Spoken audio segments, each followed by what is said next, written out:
তাহলে কেসে টেকে আবার দিব।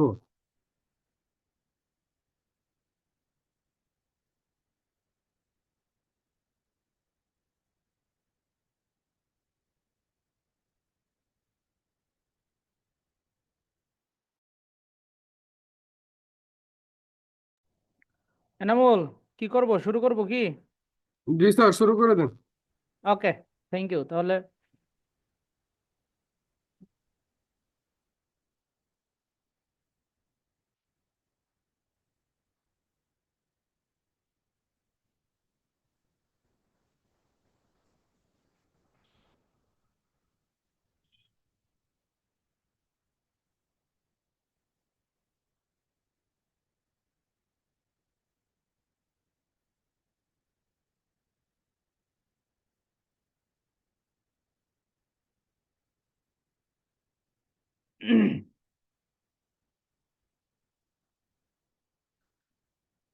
আচ্ছা, সবাই কি আমাকে শোনা যাচ্ছে এবং দেখা যাচ্ছে, নাকি সমস্যা হচ্ছে কোনো? আসসালামু আলাইকুম জি স্যার। স্যার। শোনা যাচ্ছে? ওয়ালাইকুম সালাম। তাহলে শুরু করি নাকি? আর আজকের যে বিষয় অত্যন্ত সহজ, এগুলো হচ্ছে রাজনীতির বিষয়, তো সবার মুখে মুখে সবাই এগুলো জানে। তবে কিছু বিষয় আমাদেরকে বাদ দিতে হবে, যেগুলা তোমাদের কোনো কাজে আসবে না। আহ, আচ্ছা, আরেকটা কথা, তোমাদের সাথে আমার লাস্ট ক্লাস কবে হয়েছিল? 1 মাসের মধ্যে কি কোনো ক্লাস হয়েছে? জি স্যার, হয়েছে। তাহলে তো সবাই জানো যে আমার যে একটা প্রমোশন হয়েছে, এখন যে আমি সহকারী অধ্যাপক। না স্যার, বলেন নাই, ও, আজকেই বলি নাই শুনলাম। তাহলে। ও, মিস হয়ে গেছে এটা। আচ্ছা আচ্ছা। আমার তো প্রমোশন হয়েছে তোমার নভেম্বরের 21 তারিখ। আর আমি দেখতে পাচ্ছি যে তারপরও তোমাদের সাথে আমার 2টা ক্লাস হয়েছে, কিন্তু বলতে মনে নেই আর কি। আচ্ছা, যাই হোক, আমি এখন সহকারী অধ্যাপক হিসেবে আছি আর কি। এটা আমার জন্য একটা আসলে সম্মানের বিষয়। স্যার, এই আপনাকে জন্য অনেক অনেক শুভকামনা। Thank you. অভিনন্দন আমরা, স্যার। Thank you. তাহলে আমরা শুরু করি। আজকের যে বিষয় সেটা হচ্ছে ভাষা আন্দোলন থেকে মুক্তিযুদ্ধের আগ পর্যন্ত আমরা দেখব। আমরা প্রথমেই যদি দেখি ভাষা আন্দোলনের প্রেক্ষাপট। ভাষা আন্দোলনের প্রেক্ষাপটটা এখানে তো, এখানে মোটামুটি দেয়া আছে সবগুলাই। আমি, আমার কাছে একটা ভাষা আন্দোলনের একটা বিষয়, আমার কাছে এক ধরনের আছে আর কি, যে একটা আমার কাছে এই যে দেখা যাচ্ছে কিনা জানি না, এটা হচ্ছে একটা পত্রিকা। পত্রিকা বলতে আর কি, কারেন্ট অ্যাফেয়ার্স 2017 সালের ফেব্রুয়ারি মাসে হচ্ছে এই ভাষা আন্দোলনের উপরে একটা বড় ডকুমেন্টারি তারা তৈরি করছিল আর কি। তো ওইটা আমার কাছে এখন আছে, 17 সালের ফেব্রুয়ারি মাস। তো ওইটার আলোকে আমি নিজের মতো করে সাজিয়েছিলাম। আমি একটু ওইটা পড়াই।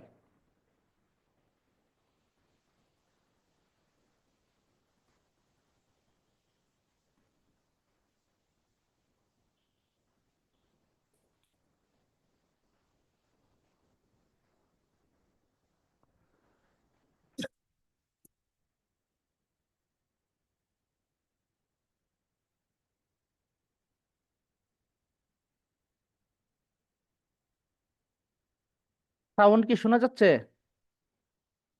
জি স্যার। আচ্ছা আচ্ছা, তাহলে এটা চলুক। না স্যার, ওইটার সাউন্ড শোনা যায় না। আচ্ছা, এনামুল, শুনতে পাচ্ছো? আচ্ছা, তাহলে যারা এখানে আছো আমাকে একটু হেল্প করো। আমার এখানে যে ল্যাপটপে যে ভিডিওটা বাজতেছে, এটা তোমরা কিভাবে শুনতে পাবে? আমার কি করতে হবে? তোমাদেরকে শোনাইতে হলে আমাকে কি করতে হবে?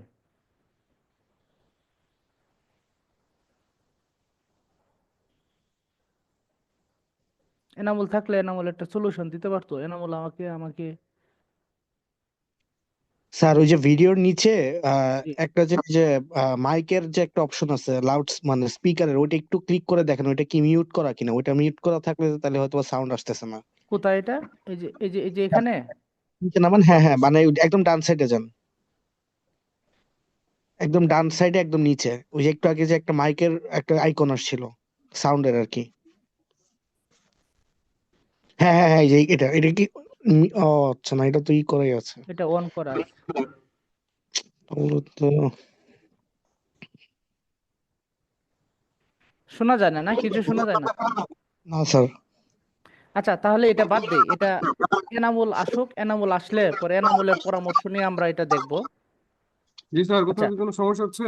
জি জি জি, এনামুল, এখানে আমি একটা ভিডিও প্লে করছি, এটার সাউন্ড সবাইকে শোনাইতে চাই, কি করতে হবে আমাকে? এই আচ্ছা যে স্যার, আপনি ভিডিওটা। যখন ফাইলটা শেয়ার দিছিলেন, স্ক্রিনটা শেয়ার দিছিলেন, তখন শেয়ার উইথ সাউন্ড একটা অপশন আছে নিচে, ওটা একটু চেক মার্ক দিয়ে নিতে হবে।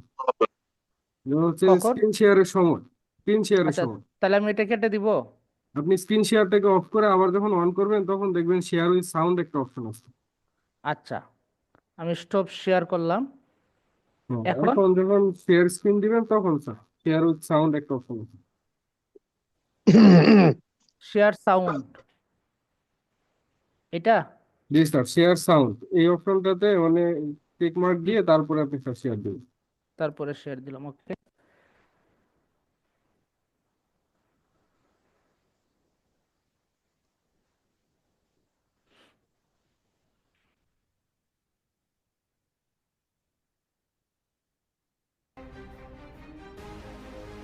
শোনা যাচ্ছে sound video? Okay, thank you, তাহলে আমরা স্টার্ট করি।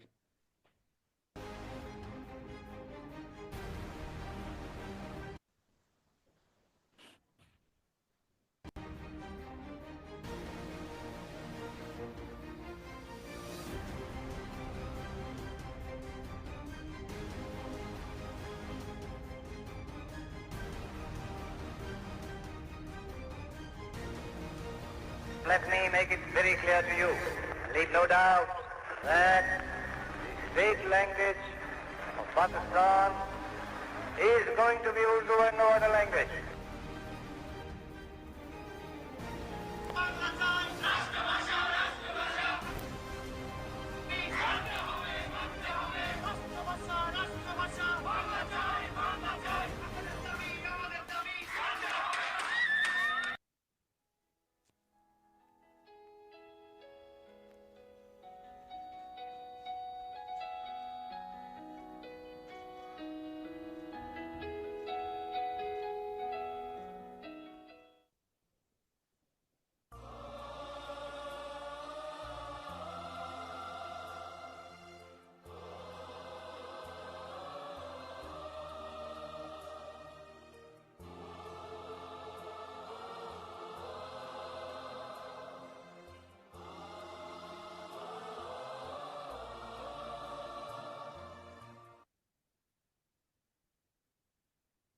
ওকে, এবার দেখব হচ্ছে ভাষা আন্দোলনটা তারিখ ও বিধানে, কোন তারিখে কি হয়েছিল, এগুলো এখন দেখব। তমুদ্দুন মজলিস একটা সংগঠন ছিল। এটা কি ধরনের সংগঠন ছিল? এটা বিভিন্ন পরীক্ষায় আসে, সামাজিক, সাংস্কৃতিক, রাজনৈতিক। কিরকম ছিল? এটা ছিল একটা সাংস্কৃতিক সংগঠন। এটা গঠিত হয়েছিল 1947 সালের সেপ্টেম্বরের 2 তারিখে। ওকে, 15ই সেপ্টেম্বর 1947 এটা প্রথম একটা পুস্তিকা প্রকাশ করা হয়েছিল। 15ই সেপ্টেম্বর 1947 প্রথম সেমিনার হয়েছিল রাষ্ট্রভাষা বাংলার দাবিতে। 1947 সালের 1 অক্টোবর রাষ্ট্রভাষা সংগ্রাম পরিষদ গঠিত হয়েছিল। আমরা যখন এই ক্লাসগুলো করব, সবাই হচ্ছে, তোমরা হচ্ছে সাথে একটা খাতা কলম রাখবা। এই যে রাষ্ট্রভাষা সংগ্রাম সংগ্রাম কমিটি সংক্রান্ত 4টা কমিটি হবে, মানে রাষ্ট্রভাষা সংগ্রাম পরিষদ নামে এরকম। রাষ্ট্রভাষা সংগ্রাম পরিষদ, বিশ্ববিদ্যালয় সংগ্রাম পরিষদ, কেন্দ্রীয় রাষ্ট্রভাষা সংগ্রাম পরিষদ, সর্বদলীয় রাষ্ট্র সংগ্রাম পরিষদ, এরকম 4টা কমিটি হবে। এই 4টা কমিটি একটু আলাদা লিখে রাখবা। এখানে আসবে কি, এখানে আসবে একটা 48, একটা 47, একটা 50, একটা 52-তে, অনেক স্টেপ পরে পরে। তুমি কি করবা, এই 4টা বিষয় একসাথে লিখে রাখবা, যে কোনো কাগজে একসাথে লিখবা। তাহলে হচ্ছে কি, কোনটা কত সালে হয়েছিল এবং এটার আহ্বায়ক কে ছিল, এগুলোর সাথে লিখে রাখবা আলাদা খাতায়, মনে থাকবে। আচ্ছা, এটা হচ্ছে মূলত একটা ছিল আহ, সূচিপত্র। আমরা একটু পরে বিস্তারিত যাব। এই যেগুলো সূচিপত্র।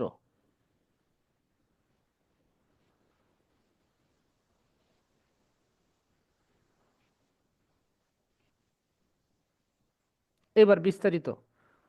এবার যেটা হয়েছে তমুদ্দুন মজলিস, এটা মূলত উদ্যোক্তা ছিলেন, উদ্যোক্তা ছিলেন হচ্ছে আবুল কাশেম ফজলুল হক। তার উদ্যোগে এটা গঠিত হয়েছিল। 2 সেপ্টেম্বর 1947। আর এটা ছিল এই যে এটা ছিল সাংস্কৃতিক সংগঠন। আচ্ছা, আর এটার আহ্বায়ক কে ছিলেন? এটার আহ্বায়ক ছিলেন তিনি নিজেই, তার উদ্যোগে, যেহেতু আবুল কাশেম ফজলুল হক, তিনি ছিলেন এটার সবকিছু। তারপরে হচ্ছে, এবার আসি প্রথম পুস্তিকা প্রকাশ। এই যে আমরা একটা ছবি দেখতে পাচ্ছি যে পাকিস্তানের রাষ্ট্রভাষা বাংলা না উর্দু। পুস্তিকা মানে হচ্ছে গ্রন্থ। রাষ্ট্রভাষা সম্পর্কিত প্রথম গ্রন্থ ছিল এটা, পাকিস্তানের রাষ্ট্রভাষা বাংলা না উর্দু। এটার মধ্যে তিনটা হচ্ছে, এটাকে কি বলে, তিনটা হচ্ছে প্রবন্ধ ছিল। তিনটা প্রবন্ধ ছিল। তিনটা প্রবন্ধ তিনজন বিখ্যাত ব্যক্তি লিখেছিলেন। এটা হচ্ছে 15 সেপ্টেম্বর 1947 সালে।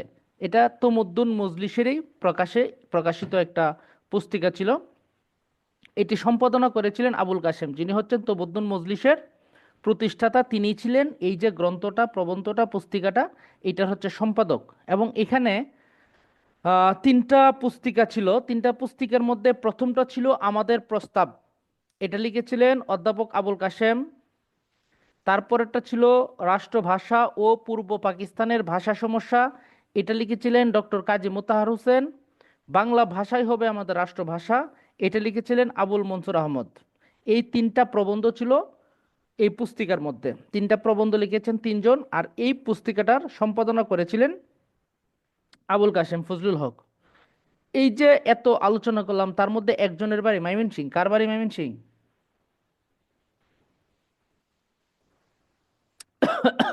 কার বাড়ি ময়মনসিং? এই তিনজন ব্যক্তির মধ্যে, এই যে স্ক্রিনে দেখা যাচ্ছে তিনটা ছবি, এই তিনটা ছবির মধ্যে একজন ব্যক্তির বাড়ি ময়মনসিং। কে?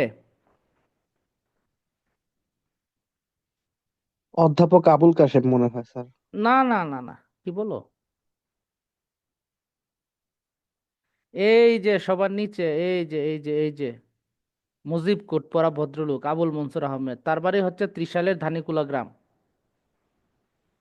ত্রিশালের ধানিকুলা গ্রাম হচ্ছে ত্রিশাল ইউনিভার্সিটির কাছেই, সম্ভবত খুব বেশি দূরে না। ত্রিশাল ইউনিভার্সিটি থেকে হয়তো 3 কিলোমিটার দূরে এরকম। ত্রিশালের ধানিকুলা গ্রাম ছিল আবুল মনসুর আহমেদের বাড়ি।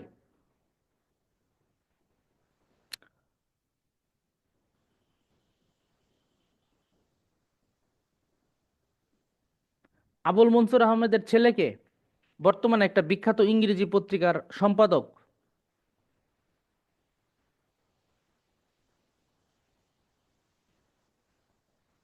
মাহফুজ আনাম।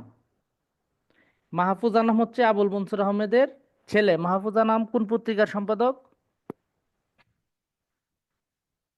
Mahfuz Anam daily star. কিছুদিন আগে হামলা হইল না, যে প্রথম আলোর মতি আর এই ডেইলি স্টারের মাহফুজ, এদেরকে বামপন্থী হিসেবে ট্রিট করা হয় আর কি, যারা হচ্ছে ইসলামের বিরুদ্ধে লিখতে আমরা মজা পায়।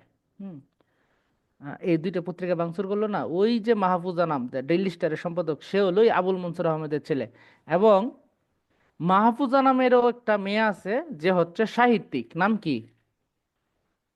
স্যার কেন হামলা হয়েছিল? আচ্ছা, আমার মনে হয় এটা বাংলাদেশকে ধ্বংস করার জন্য ইন্ডিয়ার চক্রান্ত এটা। না হলে ডেইলি স্টারে হামলা করে, প্রথম আলোতে হামলা করে, দীপুকে হত্যা করে, এগুলা কি? এগুলো তো ইন্ডিয়ার কাজ, বাংলাদেশকে অস্থিতিশীল করা। এখন পর্যন্ত দীপু কি বলছে, যে আমি এটা কিন্তু শুনতে পাই নাই, যে সে যে ইসলাম মাননা করলো, সে কি বলছে? দীপু কি বলছে? আমি তো শুনি নাই কারো কাছে যে দীপু এটা বলছে, ওইটা বলছে, এটা করছে, কিছুই শুনি নাই। হুট জি করে বললো স্যার। দীপু ধর্ম অবমাননা করছে, তারা মেরে ফেললো। এগুলা কি? এগুলো হচ্ছে আইন শৃঙ্খলার অবনতি।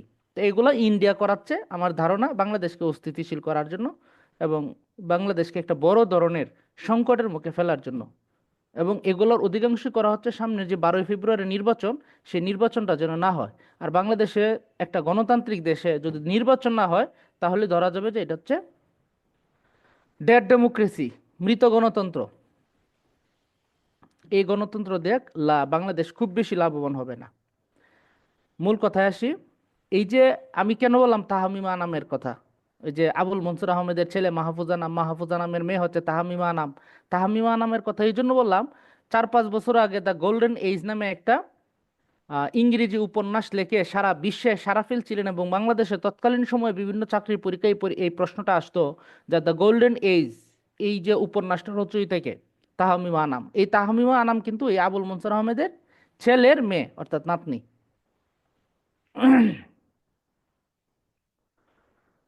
ওকে, আরেকটু আগাই।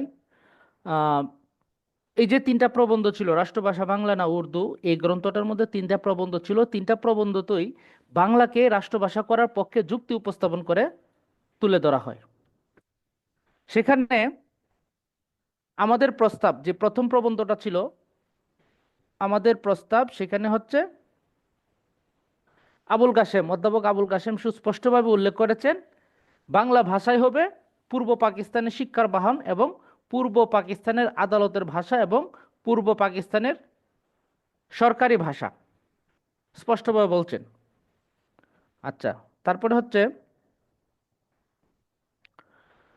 15ই সেপ্টেম্বর 1947 কি হয়েছিল? রাষ্ট্রভাষা বাংলার দাবিতে প্রথম সেমিনার হয়েছিল। ঢাকা কলেজের প্রথম সেমিনার হয়েছিল ডক্টর মোহাম্মদ শহীদুল্লাহর সভাপতিত্বে। সেখানে পাকিস্তানের রাষ্ট্রভাষা বাংলা এবং উর্দু করা হোক, এই শিরোনামে একটা সেমিনার অনুষ্ঠিত হয়েছিল। আচ্ছা, পরের পয়েন্ট, রাষ্ট্রভাষা সংগ্রাম পরিষদ গঠন, খুবই গুরুত্বপূর্ণ। রাষ্ট্রভাষা সংগ্রাম পরিষদ গঠন, এটা হয়েছিল 1 অক্টোবর 1947। তার মানে রাষ্ট্রভাষা সম্পর্কিত প্রথম কমিটিটা হয়েছিল 1 অক্টোবর 1947, নাম ছিল রাষ্ট্রভাষা সংগ্রাম পরিষদ। এটার আহ্বায়ক ছিলেন ঢাকা বিশ্ববিদ্যালয়ের অ্যাপ্লাইড কেমিস্ট্রি বিভাগের অধ্যাপক ডক্টর এ.এস.এম. নুরুল হক ভূঁইয়া। তাহলে ভাষা আন্দোলনের প্রেক্ষাপটে প্রথম যে কমিটি হয়েছিল, সংগঠন হয়েছিল, সেটার নাম ছিল রাষ্ট্রভাষা সংগ্রাম পরিষদ। রাষ্ট্রভাষা সংগ্রাম পরিষদ গঠিত হয়েছিল 1 অক্টোবর 1947, আর এটার আহ্বায়ক ছিলেন ডক্টর এ.এস.এম. নুরুল হক ভূঁইয়া।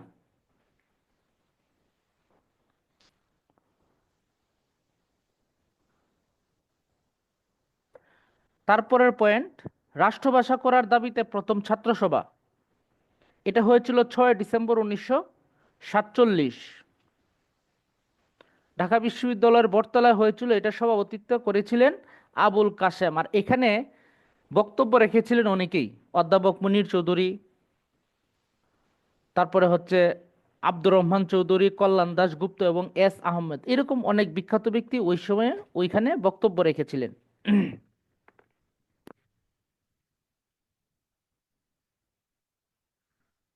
তারপরের পয়েন্ট হচ্ছে 23 ফেব্রুয়ারি 1948 গণপরিষদে বাংলাকে অন্যতম ভাষা হিসেবে ব্যবহার করার দাবি। 23 ফেব্রুয়ারি 1948 গণপরিষদে বাংলাকে অন্যতম ভাষা হিসেবে ব্যবহার করার দাবি। যখন গণপরিষদে অধিবেশন বসে, সেখানে পূর্ব পাকিস্তানের প্রতিনিধি কে ছিলেন? ধীরেন্দ্রনাথ দত্ত। তিনি উর্দু এবং ইংরেজির পাশাপাশি, উর্দু এবং ইংরেজি তো থাকবেই, তার পাশাপাশি বাংলাকে যেন গণপরিষদের ভাষা করা হয় সেটার দাবি উত্থাপন তিনি করেন। সেখানে মুসলিম লীগের যেই সদস্য ছিল গণপরিষদের, তারা এটার তীব্র প্রতিবাদ জানায় যে না, উর্দু এবং ইংরেজি থাকবে, বাংলাকে এটার গণপরিষদের ভাষা করা হবে না। আর তাদের বিরোধিতার মুখে পরবর্তীতে হচ্ছে ধীরেন্দ্রনাথ দত্তের যে দাবি সেটা বাতিল হয়ে যায়। প্রশ্ন হচ্ছে, ধীরেন্দ্রনাথ দত্ত পূর্ব পাকিস্তানের কোন অঞ্চল থেকে নির্বাচিত গণপরিষদের সদস্য ছিলেন? কুমিল্লা। কুমিল্লা, রাইট। কুমিল্লা থেকে নির্বাচিত গণপরিষদ সদস্য ছিলেন ধীরেন্দ্রনাথ দত্ত।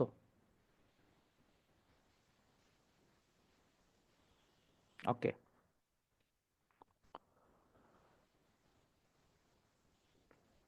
তারপরে আমরা দেখো এই যে দ্বিতীয় কমিটি পাইলাম, সর্বদলীয় রাষ্ট্রভাষা সংগ্রাম পরিষদ, এটা কিন্তু সেকেন্ড কমিটি। প্রথমটা পেয়েছিলাম 1947 সালে 1 অক্টোবর, রাষ্ট্রভাষা সংগ্রাম পরিষদ।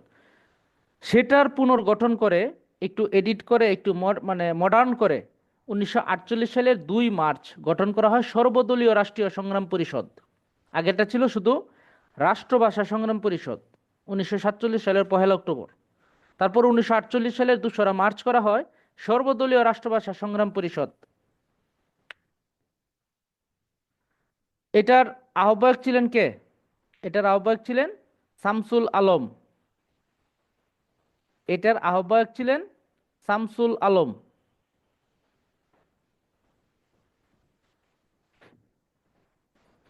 আমি কিন্তু বারবার বলছি যে তারিখটা, কমিটিটা, সাথে কে আহ্বায়ক ছিলেন, এগুলা মুখস্থ রাখতে হবে। তারপরে আসি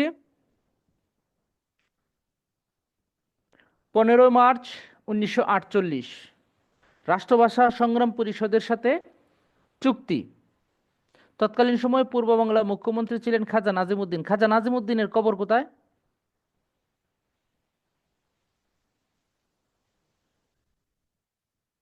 খাজা নাজিমুদ্দিনের কবর কোথায়? কে বলতে পারবা?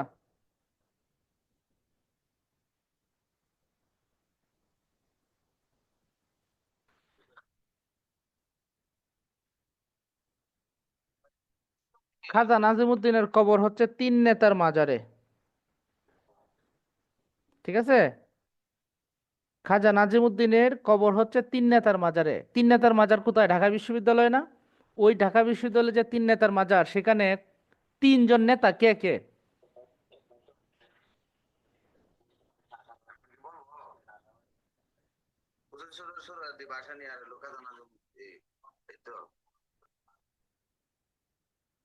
এই তোমরা কি জানো না এই যে তিনজন কে কে?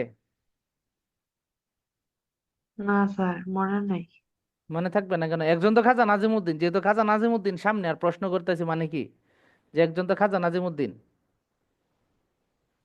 আর দুইজন একে ফজলুল হক, আরেকজন হোসেন শহীদ সোহরাওয়ার্দী। এই তিনজনের কবর এক জায়গায়, আর এটার নাম হচ্ছে তিন নেতার মাজার। তিন নেতার মাজার কোথায় অবস্থিত? ঢাকা বিশ্ববিদ্যালয়ের আহ, রাজু ভাস্কর্য, এখান থেকে হচ্ছে কার্জন হলে, অর্থাৎ দোয়েল চত্বরে যেতে মাঝখানে বাম পাশে তিন নেতার মাজার, ডান পাশে বাংলা একাডেমি। ঠিক আছে? ওই ঢাকা গেটের ওইটাই নাকি স্যার? ওইটা না? কোনটা? এই যে ঢাকা গেটে ওইটাই নাকি তিন নেতার মাজার? না, ঢাকা গেট আর তিন নেতার মাজার এক না, তবে ঢাকা গেট আর তিন নেতার মাজার কাছাকাছি। ঠিক আছে? বুঝতে পারছি। ঢাকা গেট তো একটা গেট, যেটা মীর জুমলা গেট নামেও অভিহিত করা হয়। 1860 সালে মীর জুমলা এই গেটটা করেছিলেন, যেটাকে ঢাকা গেটও বলা হয়, মীর জুমলা গেটও বলা হয়। এই টিএসসির যে রাজু ভাস্কর্য, এই রাজু স্মৃতি ভাস্কর্য থেকে দোয়েল চত্বরে যেতে হাতের বাম পাশে সোহরাওয়ার্দী উদ্যানের ভিতরে প্রথমেই পড়বে তিন নেতার মাজার, আর একটু সামনে গেলেই পড়বে ঢাকা গেট। ডাইন পাশে বাংলা একাডেমি, আর বাম পাশে হচ্ছে, একটু পিছনে হলো তিন নেতার মাজার, একটু সামনে হচ্ছে ঢাকা গেট। আচ্ছা, সেখানে হচ্ছে এই যে এটা খাজা নাজিমুদ্দিনের সাথে একটা চুক্তি হয়, 8 দফা চুক্তি স্বাক্ষরিত হয়। আচ্ছা, তারপরের পয়েন্টে যাই। 21 মার্চ 1948, উর্দুই হবে পাকিস্তানের একমাত্র রাষ্ট্রভাষা বলেছিলেন জিন্নাহ। মোহাম্মদ আলী জিন্নাহ 1948 সালের 19 মার্চ তিনি ঢাকায় আসেন, জনসভায় বক্তৃতা রাখবেন আর কি। যখন উত্তাল পরিবেশ, তখন হচ্ছে তিনি জনগণকে শান্ত করার জন্য, মিটিং করার জন্য, মিছিল করার জন্য, সমাবেশ করার জন্য। অনেক সময় এরকম বিষয় হয় যে হয়তো দূরে থাকলে দুইজনের মধ্যে বাকযুদ্ধ হয়, যখন সামনাসামনি আসে একজনের সাথে আরেকজন সরাসরি কথা বলে, তখন কিন্তু দেখা যায় অনেক সমস্যার সমাধান হয়ে যায়। যখন পূর্ব পাকিস্তানে এরকম অবস্থা, ভাষা সমস্যা, তখন জিন্নাহ চেয়েছিলেন যে আমি নিজে গিয়ে একটু কথা বলে আসি জনগণের সাথে বা নেতাকর্মীদের সাথে, তাহলে তারা হয়তো একটু শান্ত হবে। এই উদ্দেশ্যে 1948 সালে 19 মার্চ তিনি ঢাকায় আসেন, এবং 21 মার্চ বর্তমানে সোহরাওয়ার্দী উদ্যান, আগে ছিল রেসকোর্স ময়দান, সেখানে তিনি একটা বক্তৃতা রাখেন। বক্তৃতায় তিনি আবার বলেন, state language of Pakistan is going to be Urdu and no other language. তিনি এই কথাটা আবার বলেন। আচ্ছা, তারপরে 24 মার্চ কার্জন হলে একটা সমাবর্তন অনুষ্ঠান হয়, সেখানে তিনি একই কথা বলেন, উর্দু এবং একমাত্র উর্দুই হবে পাকিস্তানের রাষ্ট্রভাষা। আচ্ছা, তারপরে আসি 14ই নভেম্বর 1948। 14ই নভেম্বর 1948 তমুদ্দুন মজলিসের বাংলা মুখপাত্র সাপ্তাহিক সৈনিক প্রকাশ। প্রত্যেকটা রাজনৈতিক দলের বা সংগঠনের একটা করে সংবাদপত্র থাকে। আওয়ামী লীগের একটা আছে, বিএনপির একটা আছে, জামাতের একটা আছে, কমিউনিস্ট পার্টির একটা আছে। মুখপত্র মানে হচ্ছে কি যে আমার যে সংগঠন করলাম এই সংগঠনের লক্ষ্য, উদ্দেশ্য এবং কার্যক্রম এগুলো হচ্ছে আমার এই পত্রিকার মাধ্যমে দেশবাসীকে আমি জানাবো। যেমন বিএনপির কি পত্রিকা আছে না, আমার দেশ, বা এরকম আরো কিছু। আওয়ামী লীগের আছে না, জনকণ্ঠ। জামাতের আছে না, দৈনিক সংগ্রাম। তো ওই সময়ে তমুদ্দুন মজলিস যে একটা সংগঠন হিসেবে আত্মপ্রকাশ করলো, তাদেরও তো একটা মুখপত্র থাকতে হবে। সেই সুবাদে তার একটা পত্রিকা বের করলো, নাম দিল সাপ্তাহিক সৈনিক। অর্থাৎ যেহেতু সপ্তাহে একবার বের হবে, যদি প্রতিদিন একবার করে বের হইতো তাহলে নাম দিত দৈনিক সৈনিক। তো সাপ্তাহিক সৈনিক এটা প্রকাশ করলো। এবং এই সাপ্তাহিক সৈনিক হচ্ছে ভাষা আন্দোলনে বিভিন্ন বিষয় নিয়ে আলাপ আলোচনা করা, জনগণকে সচেতনতা বৃদ্ধি করা জনগণের মধ্যে। এটার বের করেছিলেন তমুদ্দুন মজলিসের প্রতিষ্ঠাতা অধ্যাপক আবুল কাশেম।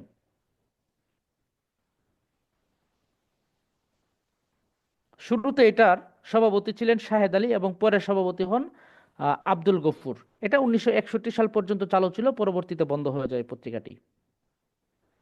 আচ্ছা, তারপরে আসি বিশ্ববিদ্যালয় রাষ্ট্রভাষা সংগ্রাম পরিষদ। তাহলে আমরা কমিটি পাইলাম ইটালিয়া তিনটা। প্রথমটা ছিল 1947 সালের 1 অক্টোবর রাষ্ট্রভাষা সংগ্রাম পরিষদ। পরে পেয়েছে 1948 সালের 2রা মার্চ বিশ্ববিদ্যালয় না সর্বদলীয় রাষ্ট্রভাষা সংগ্রাম পরিষদ। এখন পাইলাম 1950 সালের 11 মার্চ বিশ্ববিদ্যালয় রাষ্ট্রভাষা সংগ্রাম পরিষদ। এটা হলো 3 নাম্বার কমিটি। প্রথমটা ছিল রাষ্ট্রভাষা সংগ্রাম পরিষদ, পরেরটা হয়েছে সর্বদলীয় রাষ্ট্রভাষা সংগ্রাম পরিষদ, এখন হয়েছে বিশ্ববিদ্যালয় রাষ্ট্রভাষা সংগ্রাম পরিষদ। 11 মার্চ 1950 রাষ্ট্রভাষা দিবস উপলক্ষে সংগ্রাম পরিষদের যে পুরনো কমিটিটা ছিল, যেটা 1948 সালে করা হয়েছিল, সেটাকে পুনর্গঠন করে নামটা কিছু পরিবর্তন করা হয় এবং আহ্বায়ক পরিবর্তন করা হয়।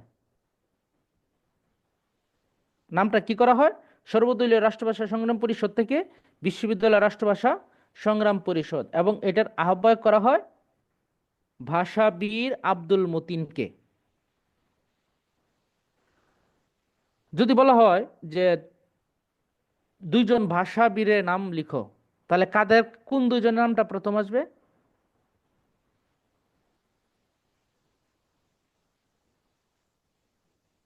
যদি বলা হয় যে 2জন ভাষাবীরের নাম লেখো, কোন 2জনের নামটা প্রথমে আসবে? আব্দুল মতিন আর হচ্ছে ওই যে যিনি প্রতিষ্ঠাতা ছিলেন আবুল কাশেম, ওনাদের দুইজন। হ্যাঁ, সেটা হইতে পারে, তবে আবুল কাশেম কিন্তু মূলত সংগঠিত করে ছাত্র নেতাদেরকে সামনে পাঠায় দিত। আর এই যে ভাষা আন্দোলনটা, এইটা রাজপথে থেকে মিছিলের সামনে থেকে নেতৃত্ব দেওয়া 2জন ব্যক্তি, একজন হচ্ছে ভাষাবীর আব্দুল মতিন এবং আরেকজন হচ্ছে ভাষাবীর আনম গাজীউল হক। নেটে সার্চ করে দেখবা আব্দুল মতিন আর গাজীউল হক। এই 2জন হচ্ছে একেবারে ফিল্ড লেভেল থেকে, মিছিল থেকে, বিভিন্ন জায়গায় সংগঠন থেকে, সর্বাগ্রে থেকে তারা নেতৃত্ব দিয়েছে এই ভাষা আন্দোলনে। তখন ছিল 2জনই তরুণ ছাত্রনেতা, আনম গাজীউল হক আর এই ভাষাবীর আব্দুল মতিন, এই 2জন। তো 50 সালের 21শে মার্চ যে কমিটিটা করা হয় বিশ্ববিদ্যালয় রাষ্ট্রভাষা সংগ্রাম পরিষদ, সেটার আহ্বায়ক করা হয় এই আব্দুল মতিনকে। এবার আসি, ওই পুরনো কমিটি পুনর্গঠন করা হয় 1950 সালের 30শে জানুয়ারি। 52 সালের 30শে জানুয়ারি। আগেটা ছিল 1950 সালের 11 মার্চ। সেটাকে 1952 সালের 30শে জানুয়ারি এসে পুনর্গঠন করা হয়, নাম দেওয়া হয় সর্বদলীয় কেন্দ্রীয় রাষ্ট্রভাষা সংগ্রাম পরিষদ। তাহলে আমরা কমিটি পাইলাম 4টা। প্রথমটা ছিল 47-এর 1 অক্টোবর রাষ্ট্রভাষা সংগ্রাম পরিষদ, পরে করা হয়েছে 48-এর 2রা মার্চ নাম দেওয়া হয়েছিল সর্বদলীয় রাষ্ট্রভাষা সংগ্রাম পরিষদ। পরে করা হয়েছে 50 সালের 11 মার্চ, নাম দেওয়া হয়েছিল বিশ্ববিদ্যালয় রাষ্ট্রভাষা সংগ্রাম পরিষদ। সেটিকে পুনর্গঠন করে 52 সালের 30শে জানুয়ারি করা হয় বিশ্ববিদ্যালয় কেন্দ্রীয় রাষ্ট্রভাষা সর্বদলীয় কেন্দ্রীয় রাষ্ট্রভাষা সংগ্রাম পরিষদ। এটা হচ্ছে একেবারে আপডেট কমিটি, এবং এই যে সংগঠন, এই কমিটির অধীনেই কিন্তু 52 সালের ভাষা আন্দোলন সংগঠিত হয়। এটা যখন করা হয় 1952 সালের 30শে জানুয়ারি, সেটা একটা সেমিনার বা একটা হচ্ছে সবার মাধ্যমে করা হয়। উক্ত সভায় সভাপতিত্ব করেছিলেন আব্দুল হামিদ খান ভাসানী। সেখানে এই নামকরণ করা হয় এবং এটার আহ্বায়ক করা হয় কাজী গোলাম মাহবুবকে। কাজী গোলাম মাহবুব ছিলেন এটার আহ্বায়ক। আচ্ছা, এরপরে যাই। 20 ফেব্রুয়ারি 1952, এটা হচ্ছে সেই দিন।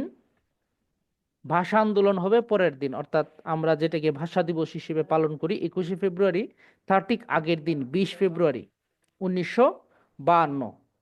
সেদিন হচ্ছে সরকার বুঝতে পেরেছে যে ঢাকার যেই অবস্থা, যে কোনো মুহূর্তে যে কোনো কিছু হতে পারে। সেই জন্য সরকার 1 মাসের জন্য ঢাকা শহরে 144 ধারা জারি করে, যেখানে সভা মিছিল সবকিছু নিষিদ্ধ করা হয়। সরকার 20শে জানুয়ারি 1952 144 ধারা জারি করে সভা মিছিল সবকিছু বন্ধ করে দেওয়া হয়। আচ্ছা, এখন এই যে কমিটি, তারা তো একটা পরিকল্পনা করেছিল যে 21শে ফেব্রুয়ারি এই করবে সেই করবে, তাহলে বন্ধ করে দিয়েছে, এখন কি করবে?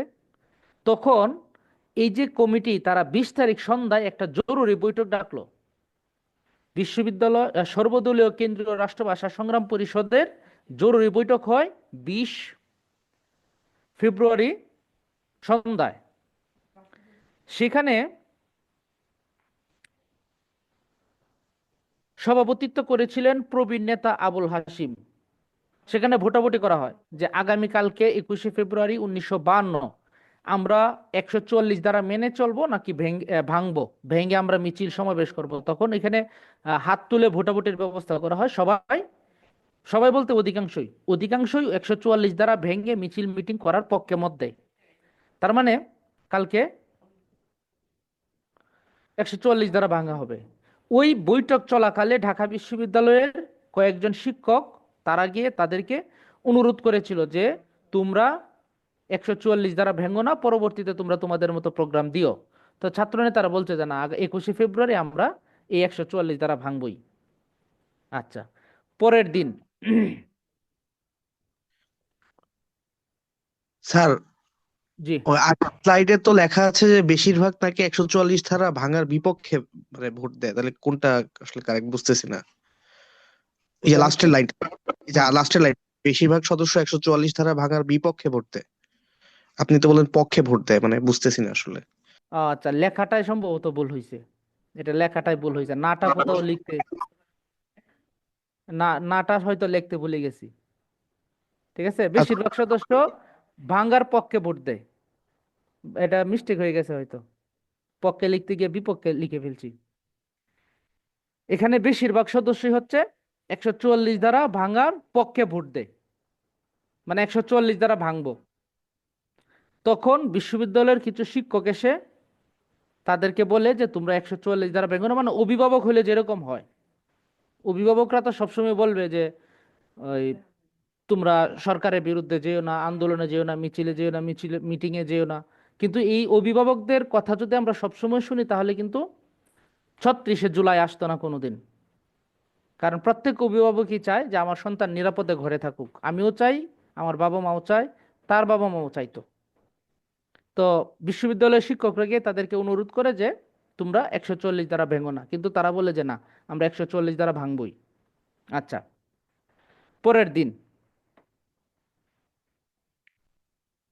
21শে ফেব্রুয়ারি 1952, এই দিন সকাল 11টায় হচ্ছে ঢাকা বিশ্ববিদ্যালয়ের যে আমতলা, সেখানে একটা মিটিং হয়।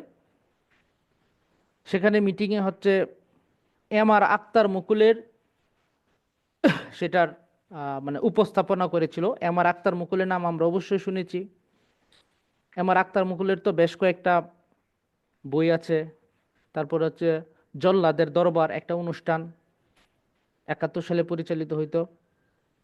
তো ওই যে এম আর আক্তার মুকুল, তার সঞ্চালনায় বা উপস্থাপনায় এখানে সভাটা হয়, এবং এই সভায় সভাপতিত্ব করেছিলেন ভাষা সৈনিক আনম গাজীউল হক। এই যে ডান পাশের ছবিটা, তিনি হচ্ছে আনম গাজীউল হক। তিনি হচ্ছে এটার সভাপতিত্ব করেন, এবং সবাই বিশ্ববিদ্যালয়ের বেশ কয়েকজন শিক্ষক, উপাচার্য সহ বেশ কয়েকজন শিক্ষক এসে অনুরোধ করে যান। মানে আগের দিন অনুরোধ করে, পরের দিন অনুরোধ করে যে 144 দ্বারা যেন ভাঙা না হয়। কারণ শিক্ষকরা বুঝতে পেরেছিলেন হয়তো যে যদি ভাঙা হয় তাহলে গুলি হবে, আর গুলি হলেই তো হতাহত হবে, এটা মোটামুটি স্বাভাবিক নিশ্চিত ঘটনা। তো তাদেরকে অনুরোধ করে যে তারা যেন 144 দ্বারা না ভাঙে। কিন্তু আব্দুল মতিন এবং গাজীউল হক, তারা দুইজন মিছিলেরও সামনে, সবারও সামনে, তারা সামনে থেকে বলছে যে না, আমরা ভাঙবই। এবং তারা যখন এই কথা বলছে, তখন এই সবাই যারা উপস্থিত ছিলেন সবাই বলছে যে না, আমরা এটা ভাঙবই। আচ্ছা, সভা চলার ঘন্টাখানেক পরে 144 দ্বারা মানে ভাঙবই স্লোগান দিয়া এই সভা থেকে উঠে যান আনম গাজীউল হক, যে আমরা 144 দ্বারা ভাঙবই স্লোগান দিয়ে। মানে সবার কোনো এমন আছে না যে সভা তোমরা শেষ করি এইভাবে, যেমন আমরা ক্লাসটা শেষ করি কিভাবে, হ্যাঁ, যে সবাই ভালো থেকো, সবার সাথে আবার দেখা হবে, আজকের মতো এখানে ক্লাস করছি, শেষ করছি, এগুলো বলে শেষ করি। কিন্তু আনম গাজীউল হক হচ্ছে এইভাবে শেষ করে নাই। সভা যখন মোটামুটি বুঝতে পেরেছে যে সবাই এখন শেষ, এখন শুধু ফরমালি শেষ করার পালা, তখন আনম গাজীউল হক ফরমালি না গিয়ে তিনি স্লোগান দিয়ে সভা শেষ করলেন। স্লোগান দেওয়ার সাথে সাথে সবাই এখান থেকে মিছিল শুরু, এই সভা থেকেই মিছিল শুরু। স্লোগান দিয়ে এইভাবে যে 144 দ্বারা ভাঙতে হবে, রাষ্ট্রভাষা বাংলা চাই, এরকম স্লোগান দিয়ে এই সভা থেকে সবাই উঠে যায় একসাথে। আচ্ছা, এরপর পুলিশের সাথে দফায় দফায় সংঘর্ষ হয় বিভিন্ন জায়গায়। কিন্তু বিকালবেলা 3টা-4টার দিকে হচ্ছে পরিবেশ সবচেয়ে খারাপ হয়, যখন পুলিশ এসে সরাসরি গুলি শুরু করে। এর আগে হয়তো টিয়ার শেল নিক্ষেপ করতো, সাউন্ড বোমা ফেলতো এরকম, কিন্তু বিকালের দিকে এসে সরাসরি পুলিশ গুলি করে এবং এখানে তো অনেকেই তখন হতাহত হয় আর কি। এখানে ঢাকা বিশ্ববিদ্যালয়ের একজন ছিলেন, তিনি হচ্ছে আবুল বরকত, ঢাকা বিশ্ববিদ্যালয়ের রাষ্ট্রবিজ্ঞান বিভাগের আবুল বরকত। আর ময়মনসিংহের একজন গফরগাঁও, নাম কি?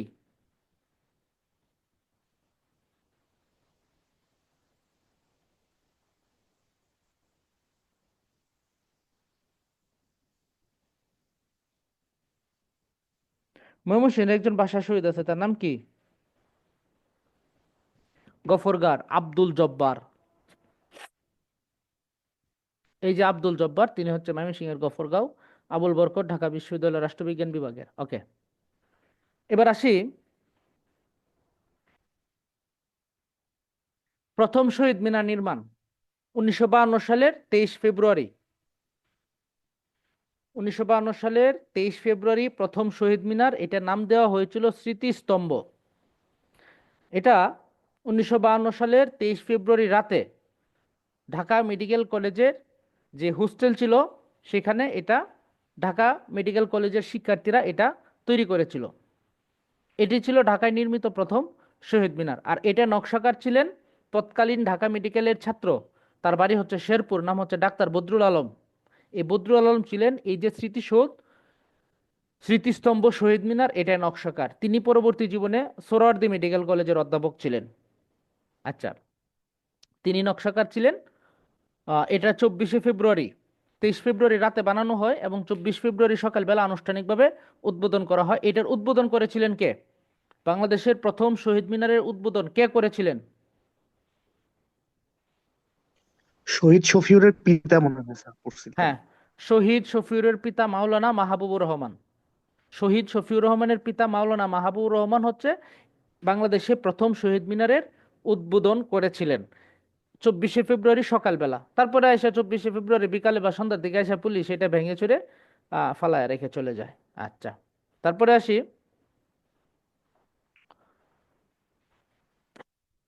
এই যে ডাক্তার সাইদ হায়দার, ডাক্তার বদরুল আলম। বদরুল আলমের সাথে সাইদ হায়দার ছিলেন সহযোগী হিসেবে।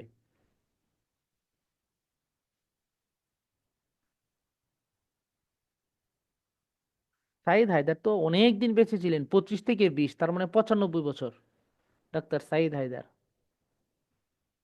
আচ্ছা, এবার আসি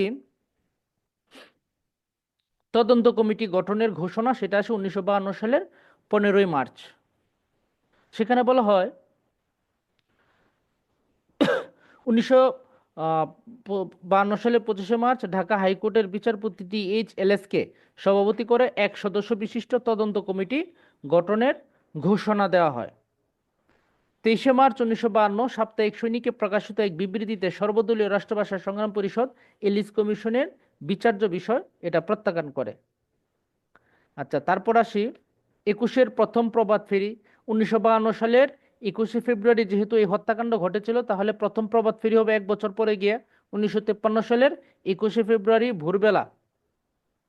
সবাই খালি পায়ে, বিভিন্ন শ্রেণী পেশার মানুষ সবাই খালি পায়ে শহীদ মিনারে এবং যে আজিমপুর কবরস্থানে সেখানে গিয়ে হচ্ছে কবরে পুষ্পমাল্য অর্পণ করে। তারপরে হচ্ছে গণপরিষদের প্রথম বাংলায় বক্তৃতা 12ই আগস্ট 1955। 12ই আগস্ট 1955 গণপরিষদে প্রথম বাংলায় বক্তৃতা। সেদিন সকল ভ্রুকুটি অগ্রাহ্য করে মাওলানা আব্দুর রশিদ তর্কবাগীশ পাকিস্তান গণপরিষদে বাংলায় বক্তৃতা শুরু করেন। পশ্চিম পাকিস্তানি গণপরিষদ সদস্যরা নানা উপহাস করে ওই সময় আব্দুর রশিদ তর্কবাগীশকে থামানোর চেষ্টা করেন, কিন্তু সকল ধরনের উপহাস উপেক্ষা করেই তিনি বাংলায় বক্তৃতা দেন। মাওলানা আব্দুর রশিদ তর্কবাগীশ তখন বেশ কয়েকবার স্পিকারের দৃষ্টি আকর্ষণ করেন যে উনাকে যারা বিরক্ত করছে তাদেরকে থামানোর জন্য, কিন্তু কোনো ব্যবস্থা নেওয়া হয় নাই। এটাই ছিল হচ্ছে পাকিস্তান গণপরিষদে প্রথম বাংলায় বক্তৃতা দেয়া। আচ্ছা, এই যে মাওলানা আব্দুর রশিদ, তিনি কে ছিলেন? তর্কবাগীশ, তিনি ছিলেন গণপরিষদের প্রথম সভাপতি। আচ্ছা, গণপরিষদের প্রথম স্পিকার কে ছিলেন?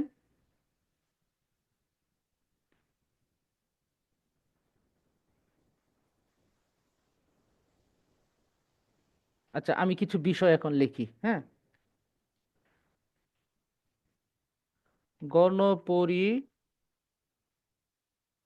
গণপরিষদের সভাপতি কে ছিলেন? মাওলানা আব্দুর রশিদ তর্কবাগীশ। তর্কবাগীশ, সংক্ষেপে লিখি তর্কবাগীশ, ঠিক আছে। আচ্ছা,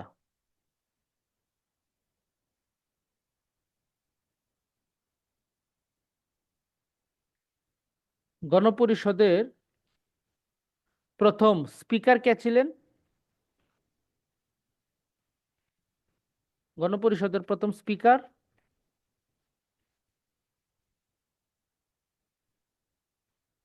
শাহ আব্দুল হামিদ।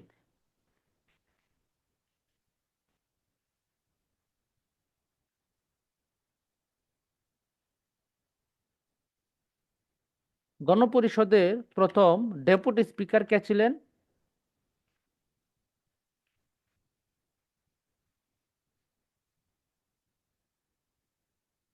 গণপরিষদের প্রথম ডেপুটি স্পিকার মোহাম্মদুল্লাহ।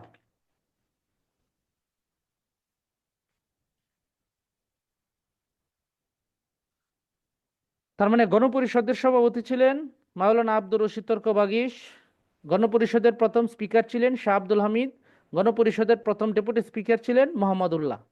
এবার আসি, স্বাধীন বাংলাদেশের প্রথম স্পিকার কে ছিলেন?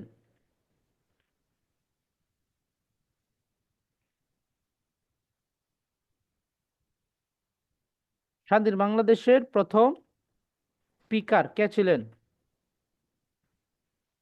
আচ্ছা, যিনি ছিলেন গণপরিষদের প্রথম ডেপুটি স্পিকার তিনিই ছিলেন স্বাধীন বাংলাদেশের প্রথম স্পিকার। কে? হ্যাঁ, আব্দুল হামিদ। আপ।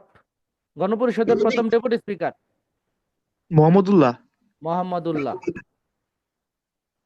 তার মানে যিনি ছিলেন, অর্থাৎ গণপরিষদের পরেই তো স্বাধীন বাংলাদেশ হয়, তার মানে যিনি ছিলেন ডেপুটি স্পিকার তিনি হয়ে যান পরবর্তী স্পিকার। তাহলে স্বাধীন বাংলাদেশের প্রথম ডেপুটি স্পিকার কে ছিলেন? স্বাধীন বাংলাদেশের প্রথম ডেপুটি স্পিকার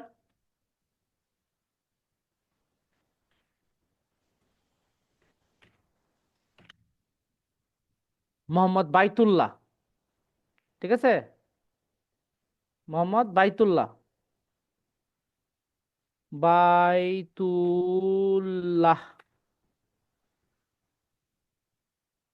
আচ্ছা, এই যে পাঁচটা বিষয়, এগুলো আমাদের মনে রাখতে হবে। হ্যাঁ, পাঁচটা বিষয় মনে রাখতে হবে। কি কি? প্রথমটা হচ্ছে গণপরিষদের সভাপতি মাওলানা আব্দুর রশিদ তর্কবাগীশ, গণপরিষদের প্রথম স্পিকার শাহ আব্দুল হামিদ, গণপরিষদের প্রথম ডেপুটি স্পিকার মোহাম্মদুল্লাহ। তারপর আসে স্বাধীন বাংলাদেশের প্রথম স্পিকার এই মোহাম্মদুল্লাহ। তারপর আসে স্বাধীন বাংলাদেশের প্রথম ডেপুটি স্পিকার মোহাম্মদ বাইতুল্লাহ। এই পাঁচটা বিষয় আমাদের মনে রাখতে হবে। ওকে।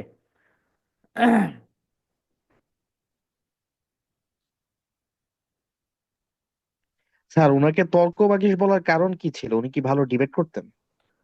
সম্ভবত, এটা আমার এটা জানা নাই, একজাক্ট জানা নাই, তবে খুব সম্ভবত এটা একটা উপাধি মনে হচ্ছে, এবং এটা এই কারণে হয়তো দেওয়া হয়েছিল যে তিনি কথাবার্তায় খুব হয়তো স্মুথলি কথা বলতে পারতেন সব সময়, এবং ভালো যুক্তিতর্ক উপস্থাপন করতে পারতেন। এই জন্যই খুব সম্ভবত তাকে তর্কবাগীশ উপাধিটা দেয়া। আচ্ছা, বিভিন্ন পরীক্ষায় এই প্রশ্নটা আসে যে ভাষা আন্দোলনের ফলে সৃষ্ট প্রতিষ্ঠান কোনটা? বাংলা একাডেমি। ভাষা আন্দোলনের ফলে সৃষ্ট প্রতিষ্ঠান কোনটা? বাংলা একাডেমি। 1955 সালের 3 ডিসেম্বর বাংলা একাডেমির উদ্বোধন করা হয়।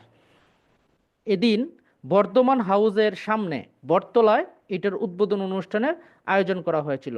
এই অনুষ্ঠানে উপস্থিত ছিলেন পূর্ব বাংলার তৎকালীন মুখ্যমন্ত্রী আবু হোসেন সরকার। আরও উপস্থিত ছিলেন পূর্ব বাংলার শিক্ষামন্ত্রী আশরাফুদ্দিন আহমেদ চৌধুরী। আচ্ছা, বাংলা একাডেমির প্রথম পরিচালকের দায়িত্ব পালন করেছিলেন কে? ডক্টর মোহাম্মদ এনামুল হক, বাংলা একাডেমির প্রথম পরিচালক।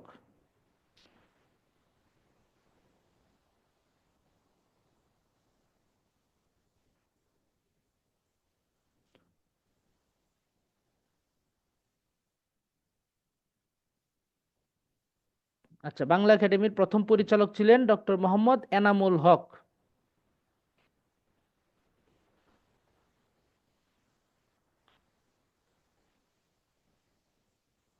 বর্তমানে বাংলা একাডেমির বর্তমান মহাপরিচালক কে?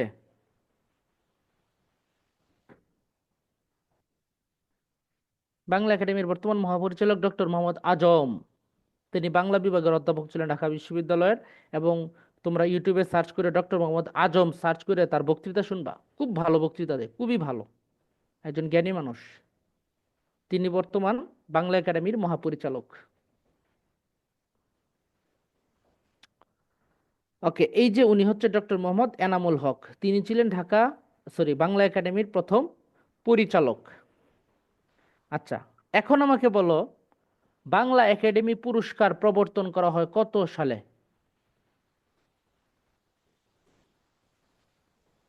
কে বলতে পারবা?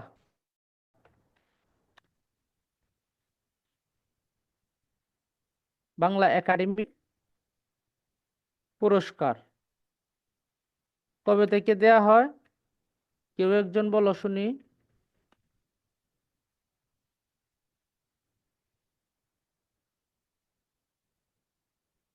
আচ্ছা, 1960 সালে। ঠিক আছে, বাংলা একাডেমি পুরস্কার 1960 সালে। অর্থাৎ 1955-তে সংগঠনের প্রতিষ্ঠা, 5 বছর ঠিকঠাক মতো গুছিয়ে নিয়ে 60 সাল থেকে সাহিত্যের উপরে বাংলা একাডেমি পুরস্কার বিভিন্ন বিষয়ের উপরে, শুধু সাহিত্যের উপরে না, বিভিন্ন বিষয়ের উপরে বিভিন্ন ক্যাটাগরিতে তারা পুরস্কার প্রদান শুরু করে। কত সাল থেকে? 1960 সাল থেকে। অর্থাৎ 5 বছর তো লাগবেই। একটা প্রতিষ্ঠান 1955 সালে প্রতিষ্ঠা হলো, তো এটা সবকিছু গুছাইতে 5টা বছর সময় লাগবে না? 5টা বছর সময় নিয়ে 1960 সাল থেকে তারা পুরস্কার প্রদান শুরু করে। এবার আসি, আরো দুইটা পুরস্কার রয়েছে, একটা হচ্ছে 21শে পদক আর একটা হচ্ছে স্বাধীনতা পুরস্কার। আচ্ছা, 21শে পদক,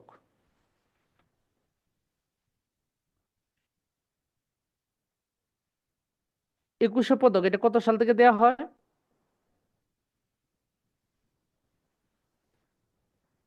21শে পদক 1976 সাল, ঠিক আছে?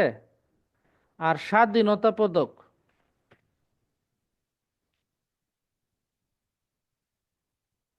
স্বাধীনতা পদক দেওয়া হয় 1977 সাল। মনে রাখবা, যেভাবে সহজ টেকনিকটা বলে দিই, তোমরা বাংলা একাডেমি পুরস্কার তো বুঝবাই, অর্থাৎ 55তে প্রতিষ্ঠা, 5 বছর হাতে সময় নিচ্ছে সবকিছু গুছাইতে অফিসটার, 60 সাল থেকে তারা পুরস্কার দেওয়া শুরু করছে। এখন আসো 21শে পদক আর স্বাধীনতা পদক। মনে রাখবা, এই দুইটার মধ্যে ডিফারেন্স 1 বছর, খুব কাছাকাছি সময়ে। স্বাধীনতা আর 77 দুইটার সামনেই স্বর উচ্চারণ হয়। স্বাধীনতা 77, তার মানে স্বাধীনতা পুরস্কার 77-এ। আর 21শে ফেব্রুয়ারি যে ঘটনাকে কেন্দ্র করে 21শে নামকরণ করা হয়েছে, এই সালটা কত সাল? 21শে ফেব্রুয়ারি কেন গুরুত্বপূর্ণ, কত সালের জন্য? 1952 সাল। 1952 সাল কি 1977 সালের আগে না পরে? অবশ্যই 1977 সালের আগে। তার মানে 77-এর স্বাধীনতা পুরস্কারের আগের বছর হবে কি পুরস্কার? 21শে পুরস্কার। তার মানে স্বাধীনতা পুরস্কার 77-এ হলে 21শে পুরস্কার 76-এ। আর বাংলা একাডেমি পুরস্কার তো 60 সালে, 55তে প্রতিষ্ঠা সংগঠনটার। ভাষা আন্দোলনের ফলে সৃষ্ট প্রতিষ্ঠান 1955 সালে 3 ডিসেম্বর এটা সৃষ্টি হয়, এবং 5 বছর হাতে নিয়ে অফিসটি গুছায় টুচায় তারা 60 সাল থেকে পুরস্কার দেওয়া শুরু করে। ওকে, তারপরে আসি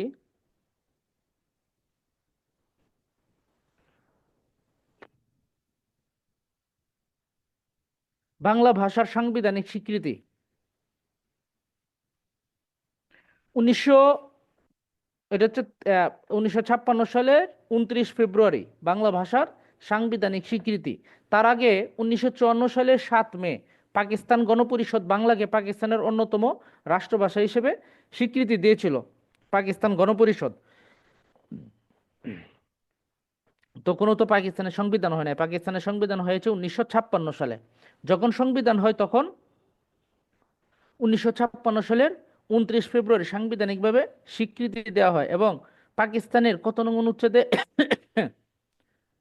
214-1, পাকিস্তান সংবিধানের 214-1 অনুচ্ছেদে বলা হয়েছে পাকিস্তানের রাষ্ট্রভাষা হবে উর্দু এবং বাংলা। কত রেক স্যার বললেন? 214-1, এই যে দেখো, এখানে উল্লেখ আছে 214-1। এই অনুচ্ছেদে বলা হয়েছিল যে পাকিস্তানের রাষ্ট্রভাষা হবে উর্দু এবং Bangla. The state language of Pakistan shall be Urdu and Bengali.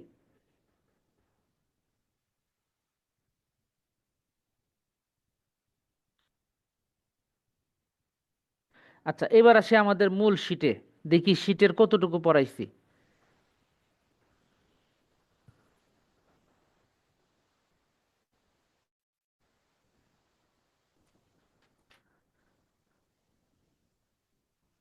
এই যে 1947 ডক্টর মোহাম্মদ শহীদুল্লাহ আমাদের ভাষা সমস্যা নামে একটা প্রবন্ধ লেখেন। তিনি বলেছিলেন যে আমরা হিন্দু বা মুসলমান যেমন সত্য, তার চেয়ে বেশি সত্য আমরা বাঙালি। এটা কিন্তু বিভিন্ন চাকরি পরীক্ষায় আসে। আচ্ছা, 2 সেপ্টেম্বর 1947, এখানে বলা হয়েছে 2 সেপ্টেম্বর, বাট আমি যেই এটা কারেন্ট অ্যাফেয়ার্স থেকে 17 সালের ফেব্রুয়ারিতে যেটা প্রকাশিত হয়েছিল, কারেন্ট অ্যাফেয়ার্সের একটা বিশেষ কি বিশেষ সংখ্যা, সেখানে লেখা ছিল 1 সেপ্টেম্বর। এখন 1 সেপ্টেম্বর 2 সেপ্টেম্বর ম্যাটার না, তোমরা শুধু মাথায় রাখো 1 সেপ্টেম্বর বা 2 সেপ্টেম্বর যেটাই হোক, 1947 সালের এটার প্রতিষ্ঠা। আচ্ছা, তারপরে হচ্ছে রাষ্ট্রভাষা সংগ্রাম পরিষদ। এটা গঠিত হয়েছিল অক্টোবরে, এখানে তারিখটা দেয়া নাই, 1947-এর অক্টোবরের 1 তারিখ। তমুদ্দুন মজলিস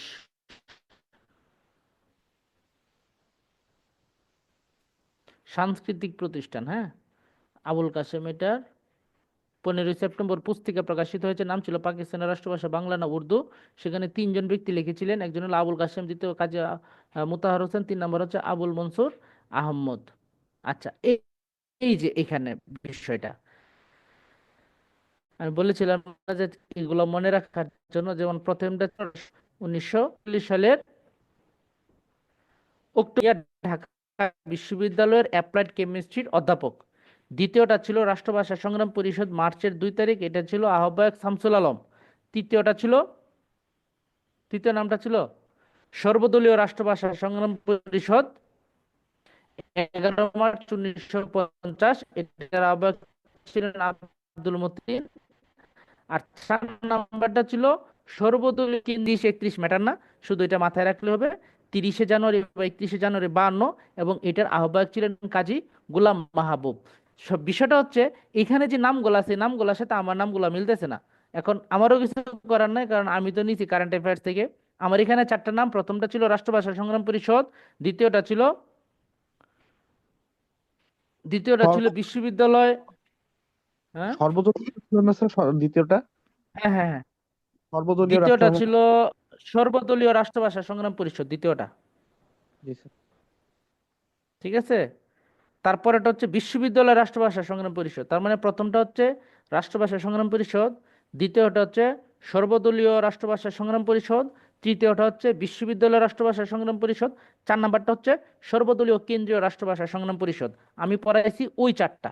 আচ্ছা, যাই হোক, মনে রাখার সুবিধার্থে এই নাম হচ্ছে, আমার 4টা নাম মনে থাকবে বেশি, কারণ এখানে কিন্তু 3টাই সেম, প্রথম 3টাই সেম, মনে রাখা কঠিন। আমি যে 3টে পড়াইছি ওই 3টে হচ্ছে আলাদা আলাদা নাম, মনে রাখতে সুবিধা হবে। ওকে, 21শে মার্চ কে বলেছিলেন? আলী জিন্নাহ, রেসকোর্স ময়দানে। 24শে মার্চ কার্জন হলে আলী জিন্নাহ আবার বলেছিলেন। খাজা নাজিম উদ্দিন বলেছিলেন 27 জানুয়ারি 1952। আচ্ছা, 23 ফেব্রুয়ারি 48 গণপরিষদের অধিবেশনে কুমিল্লা থেকে নির্বাচিত গণপরিষদ সদস্য ধীরেন্দ্রনাথ দত্ত প্রথম বাংলা ভাষার দাবি জানিয়েছিলেন।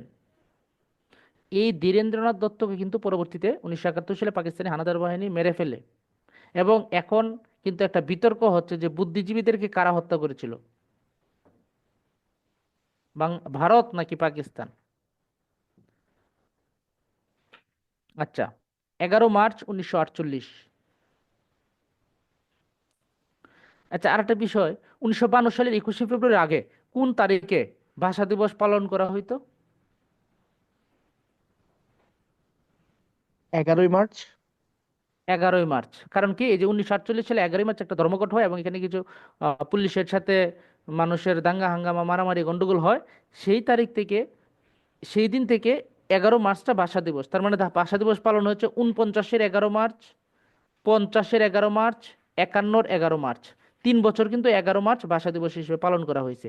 তারপরে 52-তে যখন 21শে ফেব্রুয়ারি ঘটলো, তারপর থেকে এই 21শে ফেব্রুয়ারিটি আমাদের ভাষা দিবস হিসেবে পালিত হয়ে আসছে।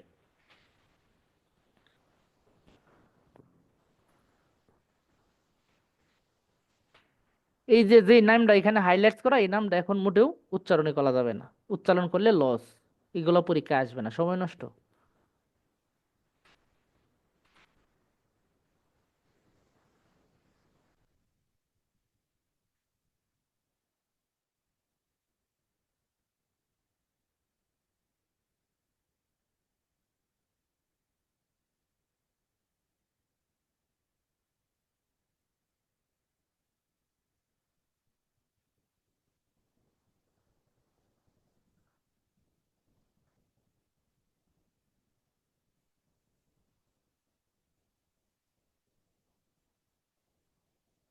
আমি কিন্তু এটা পড়াইছি 29শে ফেব্রুয়ারি 1956, সংবিধানে 214 নং অনুচ্ছেদে বাংলা ভাষাকে অন্যতম রাষ্ট্র হিসেবে স্বীকৃতি দেওয়া হয়, 214-র 1 অনুচ্ছেদে। হ্যাঁ, ওকে।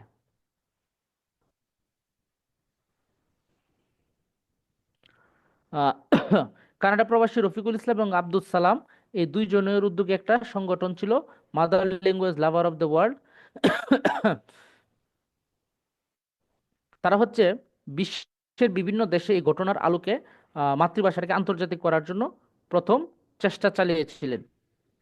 সেখানে 1999 সালের 17 নভেম্বর 30তম সম্মেলনে 21শে ফেব্রুয়ারিকে আন্তর্জাতিক মাতৃভাষা দিবস হিসেবে স্বীকৃতি দেওয়া হয়। প্রশ্ন হয়ে থাকে সারা বিশ্বের বিভিন্ন দেশে একযোগে প্রথম মাতৃভাষা দিবস হিসেবে 21শে ফেব্রুয়ারিকে পালিত করা হয় কোন সালে পালন করা হয় কোন সালে? এটা অবশ্যই 2000 সাল হবে। তার কারণ কি, 1999 17 নভেম্বর এটা হচ্ছে স্বীকৃতি দেয়, তার মানে পরের বছর 2000 সালের 21শে ফেব্রুয়ারি সারা বিশ্বের 188টি দেশে, ঠিক আছে, প্রথমবারের মতো আন্তর্জাতিক মাতৃভাষা দিবস পালিত হয়।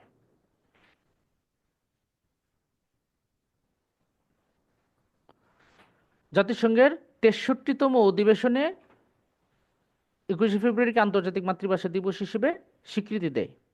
আবুল বরকত ছিলেন ঢাকা বিশ্ববিদ্যালয়ের রাষ্ট্রবিজ্ঞান বিভাগের ছাত্র, আর আব্দুল জব্বার ছিলেন, মানে আমরা যখন ভাইবা বোর্ডে যাই তখন কিন্তু জিজ্ঞেস করতে পারে যে আপনার বাড়ি তো ময়মনসিংহ অঞ্চলে, বলেন তো ময়মনসিংহ অঞ্চলের একজন ভাষা শহীদ ছিলেন নাম কি? তখন কিন্তু আব্দুল জব্বারের নামটা না বলতে পারলে একটা লজ্জার বিষয়। ওকে, আর আমি ওই প্রস্তুতিটা এইভাবে নিয়েছিলাম যে আমি যেহেতু ঢাকা বিশ্ববিদ্যালয়ের রাষ্ট্রবিজ্ঞানের ছাত্র ছিলাম, আমাকে এই প্রশ্নটা করা হইতে পারতো যে আপনার বিভাগের একজন ভাষা শহীদ নাম বলেন, না বলতে পারাটা একটা লজ্জার বিষয়। এই যে আব্দুল জব্বার, গফরগাঁও, ময়মনসিংহ। অন্যদেরটা আমাদের জানার খুব বেশি দরকার নাই। হুম, এটা জানতে পারি যে রফিকুদ্দিন তিনি ছিলেন ভাষা আন্দোলনের প্রথম শহীদ।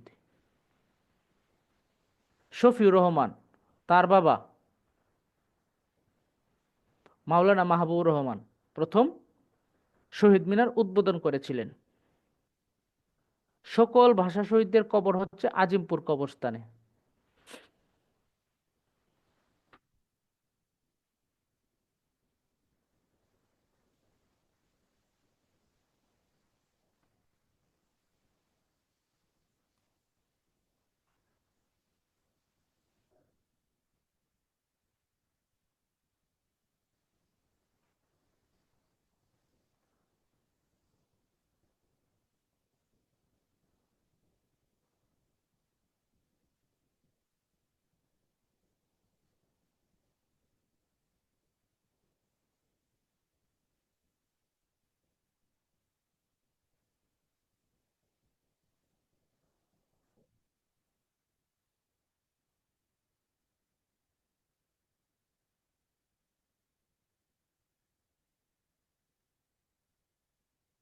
আচ্ছা, কেন্দ্রীয় শহীদ মিনার এটা কোথায় অবস্থিত?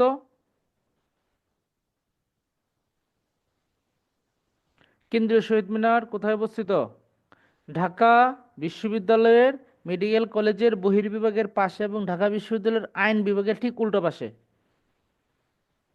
এইটা কে ছিল, এটার হচ্ছে আহ, নকশাকার বা ডিজাইনার কে? হামিদুর রহমান না? তার সাথে কিন্তু আরেকজন সহযোগী ছিলেন, তার নামটা কি?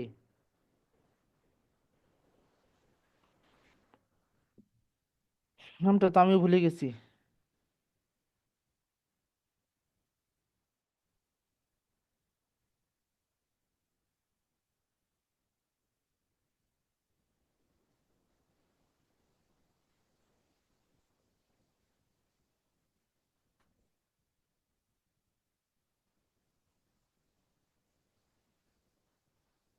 নবের আহমেদ, নবের আহমেদ, নবের আহমেদ, হ্যাঁ। এই যে আমরা শুধু হামিদুর রহমান হামিদুর রহমান বলি, কখনো নবের আহমেদের নামটা কিন্তু নেই না। এই দুঃখে কিন্তু নবের আহমেদ বাংলাদেশ ত্যাগ করেছিলেন। তিনি হচ্ছে 75 সালের দিকে যে বাংলাদেশ ত্যাগ করেছিলেন, পরে আর বাংলাদেশে আসে নাই। তিনি প্যারিসে হচ্ছে ফ্রান্সে বিয়ে শাদী করে ওইখানে স্থায়ী হয়ে গেছিলেন এবং শেষ জীবনে ওইখানে মৃত্যুবরণ করেছিলেন। কারণ কি, যে কেন্দ্রীয় শহীদ মিনারের নাম আসলেই আমরা শুধু বলি হামিদুর রহমানের, নবের আহমেদের নাম আমরা নিই না। এই জন্য নবের আহমেদ আর বাংলাদেশে আসেন নাই পরবর্তীতে। আচ্ছা, তারপরে দেখি,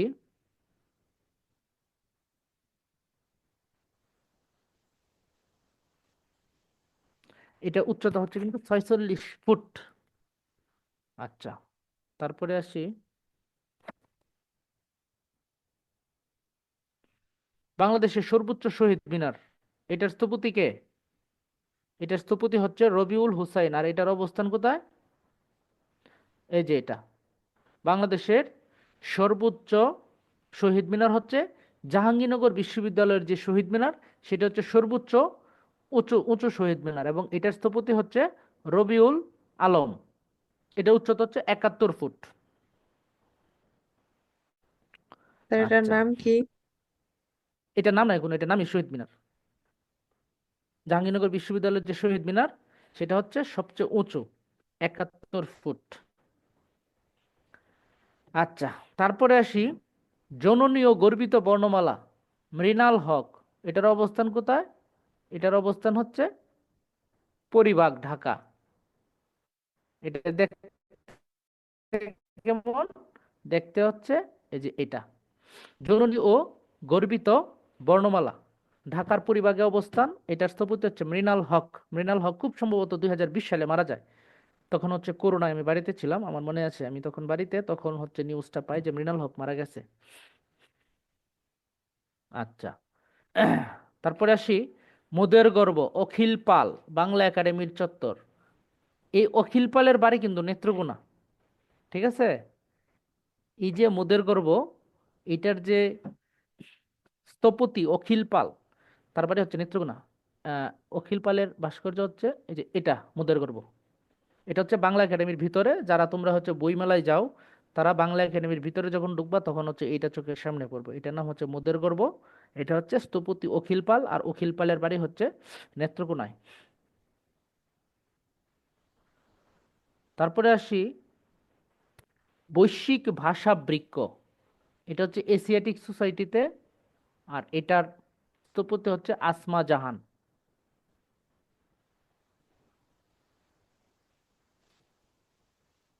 বৈশ্বিক বৃক্ষ, আচ্ছা, এটার ছবি হয়তো অ্যাড করি নাই, এটা সম্ভবত, হ্যাঁ, বৈশ্বিক ভাষা বৃক্ষ, এই যে এটা বৈশ্বিক ভাষা বৃক্ষ। এটা হচ্ছে এশিয়াটিক সোসাইটিতে, এটার স্থপতি হচ্ছে আসমা জাহান। ওকে।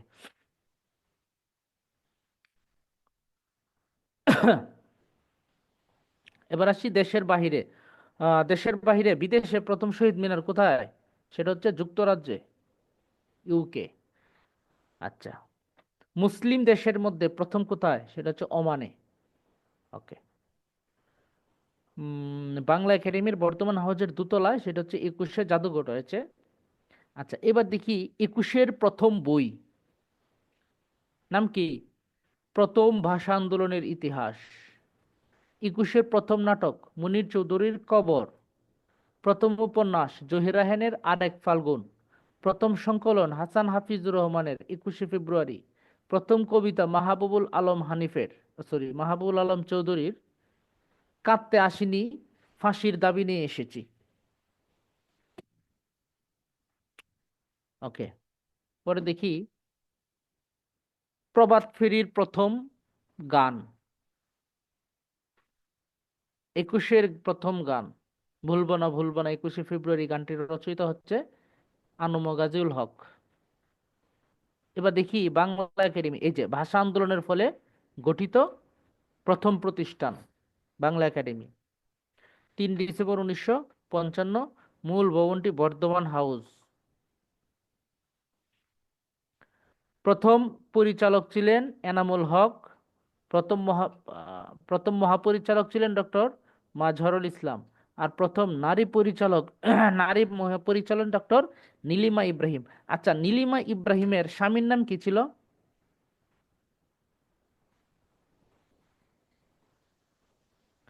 নীলিমা ইব্রাহিমের স্বামীর নাম ছিল বাংলাদেশের অন্যতম একজন ডাক্তার, ডায়াবেটিস বিশেষজ্ঞ, যিনি হচ্ছে ডায়াবেটিস রোগের জন্য স্পেশাল একটা হসপিটাল করেছেন। এই হসপিটালের নাম কি? বারডেম হসপিটাল। এই বারডেম হসপিটালের প্রতিষ্ঠাতা ছিলেন ডক্টর মোহাম্মদ ইব্রাহিম। এই ডক্টর মোহাম্মদ ইব্রাহিমের ওয়াইফ ছিলেন ডক্টর নীলিমা ইব্রাহিম। এই নীলিমা ইব্রাহিমের মেয়ে ছিল যে হচ্ছে ডলি আনোয়ার, 1991 সালে আত্মহত্যা করেছিল। তিনি মাইমুন চরিত্রে অভিনয় করেছিলেন সূর্য দিগল বাড়ি সিনেমায়, ডলি আনোয়ার। ওকে। এই ডলি আনোয়ার ছিলেন বাংলাদেশের অন্যতম প্রধান চিত্রগ্রাহক মোহাম্মদ আনোয়ার হোসেনের ওয়াইফ। যখন আনোয়ার হোসেন অন্যকে বিয়ে করে হঠাৎ করে ডলি আনোয়ারকে ডিভোর্স দেয়, তখন এই ডলি আনোয়ার আর এটা সহ্য করতে না পেরে তিনি 1991 সালে সুইসাইড করেছিলেন। ওকে।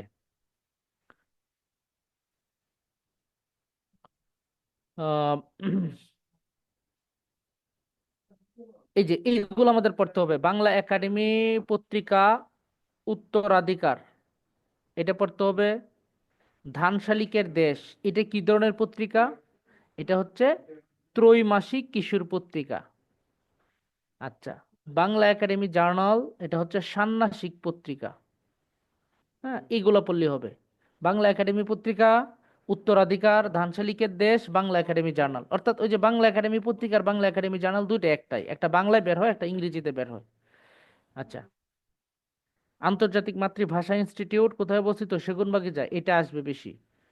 এটা প্রতিষ্ঠিত হয় 2010 সালে। ওকে।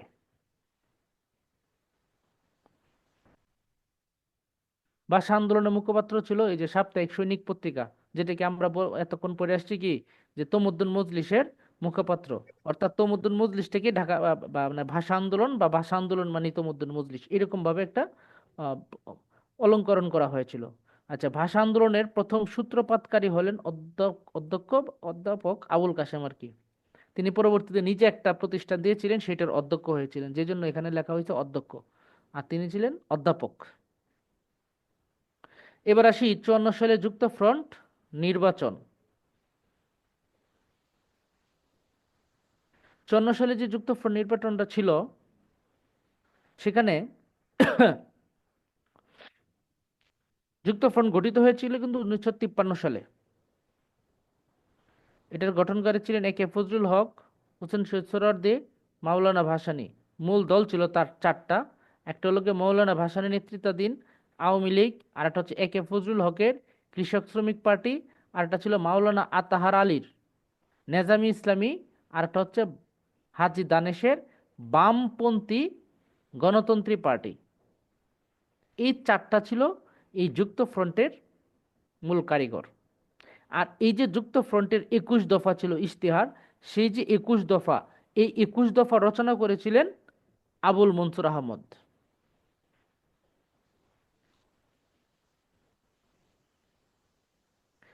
4 ডিসেম্বর 1953 যুক্ত ফ্রন্ট গঠিত হয়।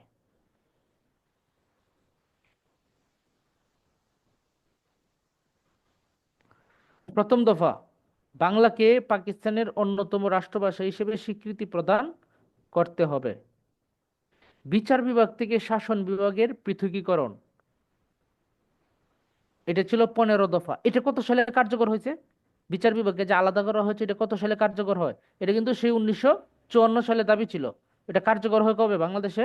এটা কার্যকর হয় 2007 সালের 1 নভেম্বর। 2007 সালের 1 নভেম্বর এটা কার্যকর হয়। শাসন বিভাগ থেকে বিচার বিভাগকে আলাদা করা হয়, যে জন্য স্বাধীন বিচার বিভাগ এবং বিচারকের স্বাধীনতা বৃদ্ধি পেয়েছে, এবং বাংলাদেশে যে বিচার, সেটা অনেকাংশে অনেকাংশে স্বচ্ছ, এবং বিচারকরা স্বাধীনভাবে রায় দিতে পেরেছেন। তা না হইলে কিন্তু অবস্থা খারাপ হয়ে যেত যদি বিচার বিভাগকে শাসন বিভাগ নিয়ন্ত্রণ করত। মানে এডমিন ক্যাডার যারা, বিশেষ করে তাদেরকে যদি তাদের কাছ থেকে যেই সেক্টরগুলো আলাদা হবে, তারাই স্বাধীনভাবে কাজ করতে পারবে। তাদের অধীনে যারা থাকবে তাদের লাইফ শেষ। আমলাতান্ত্রিক জটিলতার মধ্যে ফেলে সবকিছু নষ্ট করে দেওয়া হচ্ছে এই এডমিন ক্যাডাররা।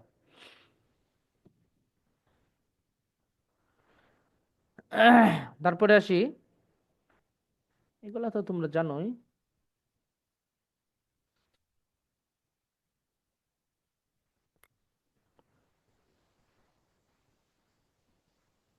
মন্ত্রিসভা গঠন, এ কে ফজলুল হক ছিলেন মুখ্যমন্ত্রী,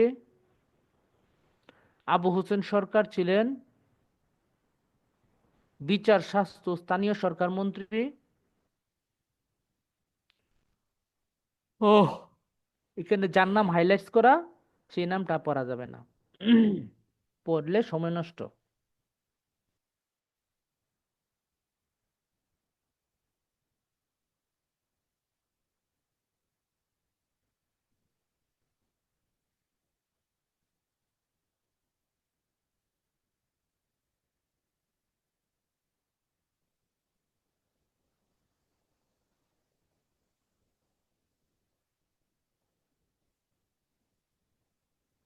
ছয় দফা কি পড়ার দরকার আছে? এখান থেকে আসবে না তো প্রশ্ন, এটা পড়ে লাভ নাই, ছয় দফা আসবেই না।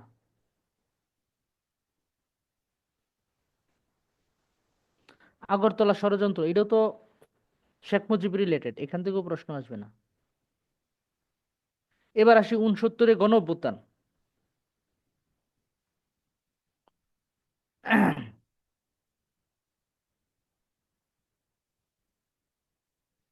সর্বদলীয় ছাত্র সংগ্রাম পরিষদ গঠন এবং 11 দফা ঘোষণা।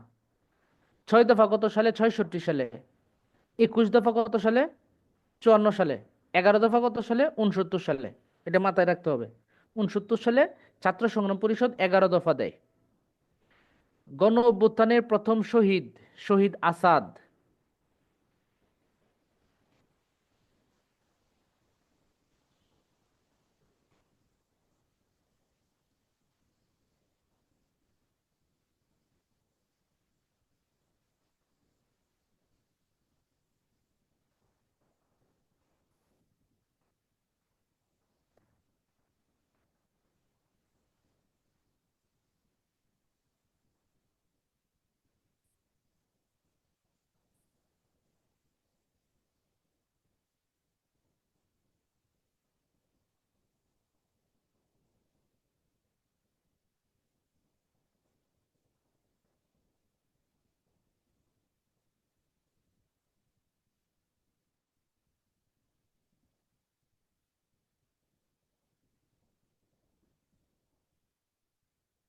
ওই যে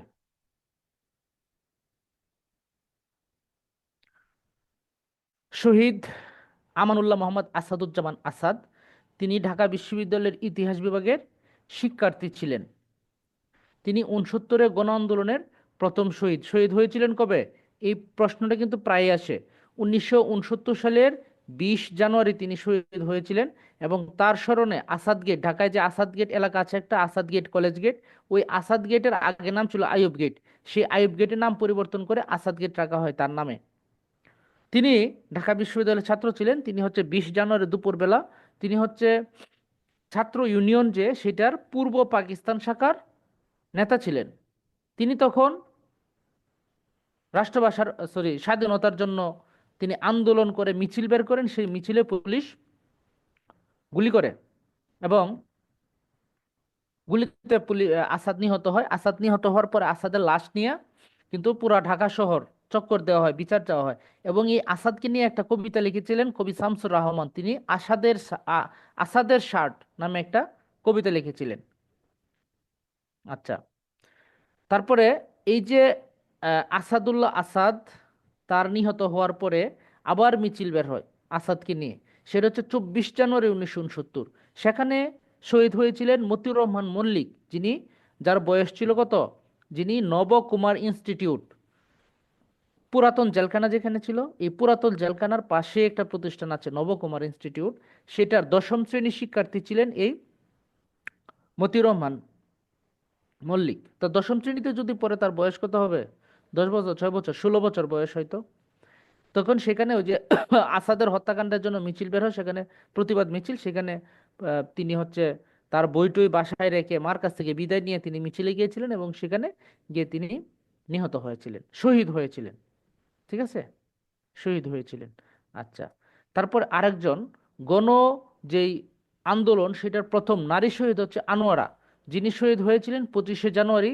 সেদিন তিনি তার বাসায় বসে বাচ্চাকে দুধ খাওয়াচ্ছিলেন, সেই অবস্থায় তার শরীরে এসে গুলি লাগে। তার কুলের সন্তান নার্গিস আহত হয়েছিল আর তিনি মারা গিয়েছিলেন। আচ্ছা, 69 সালের 15ই ফেব্রুয়ারি সার্জেন্ট জহুরুল হক, তিনি জেলখানায় মৃত্যুবরণ করেন। এই সার্জেন্ট জহুরুল হকের নামে ঢাকা বিশ্ববিদ্যালয়ের একটা হল রয়েছে। এই হলের আগের নাম ছিল আল্লামা ইকবাল হল। আল্লামা ইকবাল হল, সেই হলটার নামকরণ পরে করা হয়েছে সার্জেন্ট জহুরুল হক হল। তিনি আগরতলা মামলা হয়েছিল 68 সালে, সেটার অন্যতম আসামি। আগরতলা মামলা আমরা জানি যে 35 জন আসামি, সেই আসামির অন্যতম একজন হচ্ছে এই সার্জেন্ট জহুরুল হক। তাকে 68 সালে অ্যারেস্ট করা হয় এবং 69 সালে তিনি মঞ্জুর শাহ নামে একজন পাকিস্তানি পুলিশের সাথে তর্ক বিতর্কে জড়ায় যায়। এই তর্কে জড়ায় যাওয়ার পরে হচ্ছে মঞ্জুর শাহ তাকে গুলি করার জন্য পিস্তল বের করে।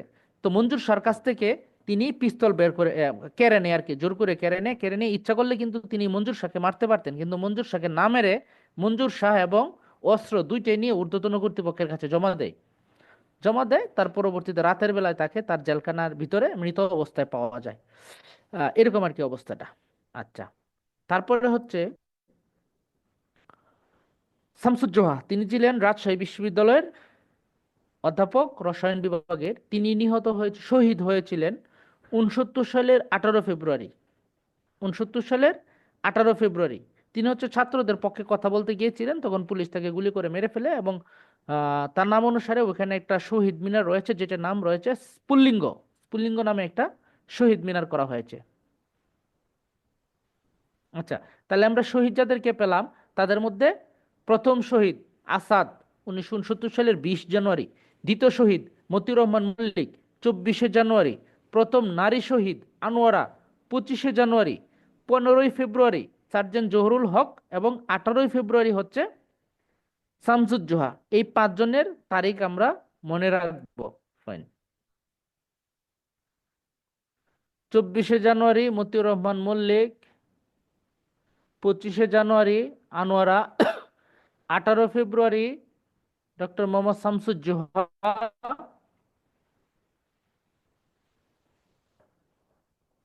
আর পড়ার দরকার নাই।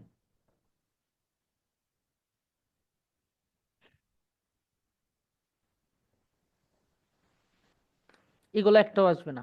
আচ্ছা, এটা আসবে আসাদ দিবস 20 জানুয়ারি, গণ অভ্যুত্থান দিবস 24 জানুয়ারি। তার মানে আসাদ শহীদ হয়েছিলেন 20 জানুয়ারি, মতিউর রহমান মল্লিক শহীদ হয়েছিলেন 24 জানুয়ারি। সেই 24 জানুয়ারিকে গণ অভ্যুত্থান দিবস বলা হয়। 70 সালে নির্বাচন হয়। আসলে এগুলো তো সব আওয়ামী লীগ এবং বঙ্গবন্ধু শেখ মুজিবুর রহমান কেন্দ্রিক, যে জন্য এইসব থেকে প্রশ্ন আসবে না। মোটামুটি ভাবে শেষ করলাম। কারো কোনো প্রশ্ন আছে কিনা?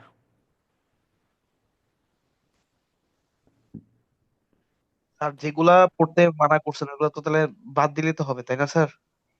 জি, এগুলো বাদ দিতে হবে, কারণ এগুলো থেকে প্রশ্ন আসবে না, যেহেতু আমরা শুধু শুধু পরে সময় নষ্ট করব না। শেখ মুজিব রিলেটেড কোনো প্রশ্ন আসবে না, আওয়ামী লীগ রিলেটেড কোনো প্রশ্ন আসবে না। ঠিক আছে, এগুলো পরে সময় নষ্ট করার মানে লাভ নাই। এখন শেখ মুজিব সম্পর্কে একটা প্রশ্ন করলে, যে প্রশ্ন করবে এর বাড়িতে মব সৃষ্টি করে এর বাড়িতে আগুন দেওয়া হবে।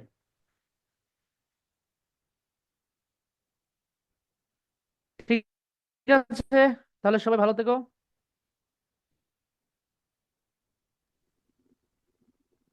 তাহলে লিভ নিলাম। হ্যাঁ, সবাই ভালো থেকো।